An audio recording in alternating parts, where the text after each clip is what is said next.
میں ہرگز نہیں جاؤں گی تمہارے ساتھ. کان کھول کر سن لو, جاؤ یہاں سے. محافظ کی اگلی قسط میں کیا ہونے والا ہے؟ ناظرین، گھنٹی کی آواز کے ساتھ ہی اگلی قسط کا سب سے بڑا منظر شروع ہو جاتا ہے. پارس جیسے ہی دروازہ کھولتی ہے تو اس کے پیروں تلے زمین نکل جاتی ہے کیونکہ سامنے زوار کھڑا ہے. پارس کا پہلا سوال ہی یہی ہوتا ہے کہ تمہیں ڈیڈ نے بھیجا ہے، لیکن زوار ٹھہرے ہوئے لہجے میں جواب دیتا ہے کہ نہیں، مجھے کسی نے نہیں بھیجا. یعنی زوار اس بار بہزاد صاحب کا ملازم بن کر نہیں بلکہ اپنی مرضی سے پارس کو ڈھونڈتا ہوا یہاں تک پہنچا ہے.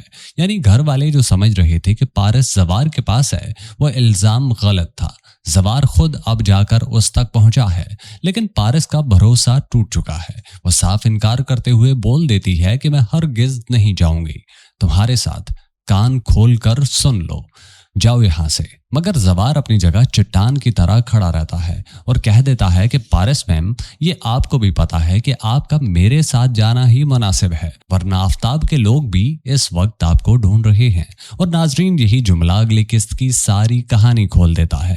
آفتاب نے اپنے بندے پارس کی تلاش میں لگا دیے ہیں کیونکہ وہ جانتا ہے کہ اگر پارس خود بہزاد صاحب تک پہنچ کر سچ بول دے تو اس کا سارا کھیل ختم ہو جائے گا. اس لیے وہ چاہتا ہے کہ پارس سب سے پہلے اس کے ہاتھ لگے اور ہو سکتا ہے کہ وہ اپنا پرانا کھیل دہرائے. پہلے خطرہ خود کھڑا کرو، پھر پارس کو بچا کر ماموں کی نظروں میں ہیرو بن جاؤ. اس کے بعد زوار پارس کو پرانی بات یاد دلاتے ہوئے کہتا ہے کہ میں نے آپ سے اس وقت بھی کہا تھا کہ صرف منگنی کر لیجئے، بعد میں دیکھی جائے گی. یعنی آفتاب کے ساتھ منگنی زوار کے اسی مشورے پر ہوئی تھی تاکہ وقت مل جائے، لیکن اب بات شادی تک جا پہنچی ہے اور اسی دباؤ نے پارس کو گھر چھوڑنے پر مجبور کر دیا ہے.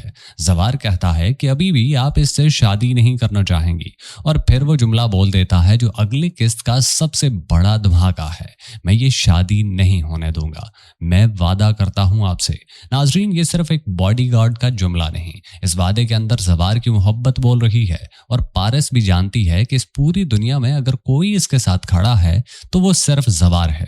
اسی لیے ہماری پریڈکشن یہ ہے کہ پارس آخر کار زوار کے ساتھ جانے پر راضی ہو جائے گی اور زوار اسے آفتاب کے لوگوں سے بچا کر کسی محفوظ ٹھکانے پر لے جائے گا. اور اگر وہ ٹھکانہ زوار کا قبائلی گاؤں نکلا تو ایک اور آگ بھڑک اٹھے گی، کیونکہ وہاں ریشم موجود ہے اور جلن کی ماری ریشم پارس کا پتہ آفتاب یا گھر والوں تک پہنچا سکتی ہے. ادھر دوسری طرف حویلی کا منظر دیکھیے. آفتاب اپنے ماموں کے سامنے مظلوم بننے کی مکمل اداکاری کرتے ہوئے بول دیتا ہے کہ میں آپ لوگوں کو کہہ رہا تھا نا ماموں، آپ لوگوں میں سے کسی نے بھی میری بات کو اہمیت نہیں دی. اور جب اس سے پوچھا جاتا ہے کہ کیا ہو گیا ہے آفتاب، تو وہ زہر اگلتا ہے جو بہزاد صاحب کے دل میں تیر کی طرح اترتا ہے. پارس اسی نمک حرام کے ساتھ ہے.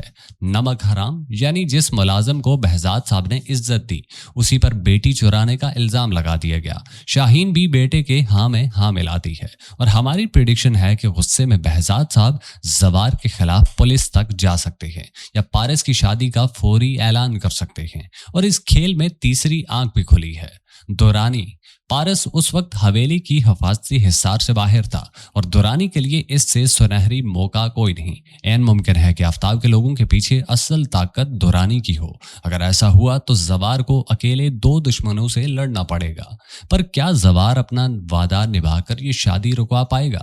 کیا پارس کو گھر سے بھگانے کا اصل ذمہ دار آفتاب ہے؟ کیا پارس کو گھر سے بھگانے کا اصل ذمہ دار آفتاب بے نقاب ہوگا، یا نمک حرامی کا الزام زوار کے گلے پڑ جائے گا؟ اور کیا ریشم زوار کی محبت کی راہ میں دیوار بنے گی؟ آپ کو کیا لگتا ہے، ہماری پریڈکشن صحیح ثابت ہوگی یا غلط؟ کامنٹ میں ضرور بتائیں.